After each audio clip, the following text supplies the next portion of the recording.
నమస్తే అండి. నా పేరు Lavanya. Welcome back to Bhimavaram special kitchen.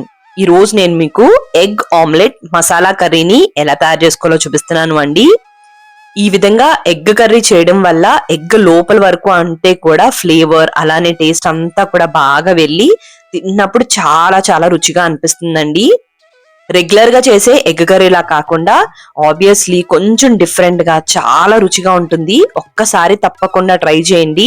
Try చేసిన తర్వాత మీ ఇంట్లో వాళ్ళు మళ్ళీ మళ్ళీ చేయమంటారు, అంత రుచిగా ఉంటుంది. మరి దీని ప్రాసెస్ ఏంటో చూసేద్దామా. ప్రాసెస్ లోకి వెళ్లే ముందు లైక్ ఇచ్చి అలానే హై పాయింట్స్ కూడా ఇవ్వండి. ముందుగా ఆమ్లెట్ ని తయారు చేసుకోవడం కోసం చిన్న కడాయిలోకి కొద్దిగా ఆయిల్ వేసుకుని ఒక్కొక్క కోడిగుడ్ని పగలగొట్టుకుంటూ పాన్ లోకి వేసేసుకుని దాంట్లోకి ఆ ఆమ్లెట్ కి సరిపడా మాత్రమే ఉప్పు, చాలా తక్కువ అంటే తక్కువ వేసుకోండి, తర్వాత గ్రేవీలోకి వేసింది కూడా లోపలికి వెళ్తుంది. అలానే కొద్దిగా కారం, కొద్దిగా మిరియాల పొడిని కూడా వేసుకోండి. ఘాటుగా తినే వాళ్ళైతే ఇంకాస్త ఎక్కువ వేసుకోవచ్చు. అలానే కొద్దిగా పసుపు కూడా వేసుకుని రెండు వైపులా కూడా బాగా వేయించుకోండి. ఒక వైపు బాగా వేగిపోయిన తర్వాత ఫ్లిప్ చేసుకుని మరోవైపు కూడా బాగా వేగిపోయిన తర్వాత ఈ ఆమ్లెట్ ని తీసేసుకోండి. ఈ విధంగా రెండు వైపులా కూడా బాగా వేగిపోయిన తర్వాత దీన్ని పక్కకు తీసేసుకుని మీకు ఎన్ని కోడిగుడ్లు కావాలో అన్ని కోడిగుడ్లని కూడా ఇదే విధంగా ఆమ్లెట్ లాగా తయారు చేసేసుకోండి. కావాలనుకుంటే ఎగ్ ని బీట్ చేసుకుని దాంట్లో ఉప్పు, కారం, పసుపు, మిరియాల పొడి అన్ని వేసుకుని కూడా వేసుకోవచ్చు. అదొక ఫ్లేవర్ ఉంటుంది. ఈ విధంగా చేస్తుంది ఇంకొక ఫ్లేవర్ ఉంటుంది అండి. మరీ ఫ్లాట్ గా కాకుండా ఈ విధంగా ఆమ్లెట్లు రెడీ చేసుకు పెట్టుకుంటే కూర టేస్ట్ చాలా బాగుంటుంది. ఆ తర్వాత స్టవ్ ని ఆన్ చేసుకుని కడాయిలోకి ఆయిల్ వేసుకుని 2 లవంగాలు, చిన్న దాల్చిన చెక్క ముక్క, ఒక బిర్యానీ ఆకును వేసుకుని అలానే ఒక 1/2 టీ స్పూన్ దాకా కూడా జీలకర్రని వేసుకుని వీటిని ఒక 30 సెకండ్లు మాత్రమే వేయించుకుంటే సరిపోతుంది. ఆ తర్వాత 3 ఉల్లిపాయల్ని వీలైనంత చిన్న ముక్కలా కట్ చేసుకుని దీంట్లోకి వేసుకుని ఈ ఉల్లిపాయల్ని కూడా మంచి గోల్డెన్ కలర్ వచ్చేంత వరకు కూడా వేయించేసుకోండి. ఏ కర్రీలోకైనా సరే ఆనియన్స్ పర్ఫెక్ట్ గా వేగితేనే టేస్ట్ వస్తుందండి.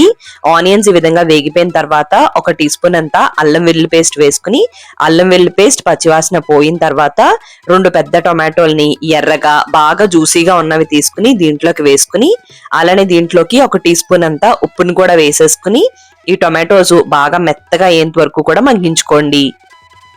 టొమాటోస్ మనం గరిటెతో ఈ విధంగా నొక్కితే అవి మెత్తగా అయిపోతే ఇవి వేగిపోయినట్టండి. ఆ తర్వాత దీంట్లోకి మీ టేస్ట్ తగ్గట్టు లేదంటే 1.5 టీ స్పూన్ల దాకా కూడా కారాన్ని వేసుకోండి. కూర మంచి కలర్ రావడం కోసం 1 టీ స్పూన్ దాకా కూడా కాశ్మీరీ కారాన్ని వేసాను. అలానే 1 టీ స్పూన్ దాకా కూడా ధనియాలు, జీలకర్ర పొడి, ఒక 1/2 టీ స్పూన్ అంత మాత్రమే గరం మసాలా అండి. గరం మసాలా ఎక్కువ వేయవలసిన అవసరం లేదు.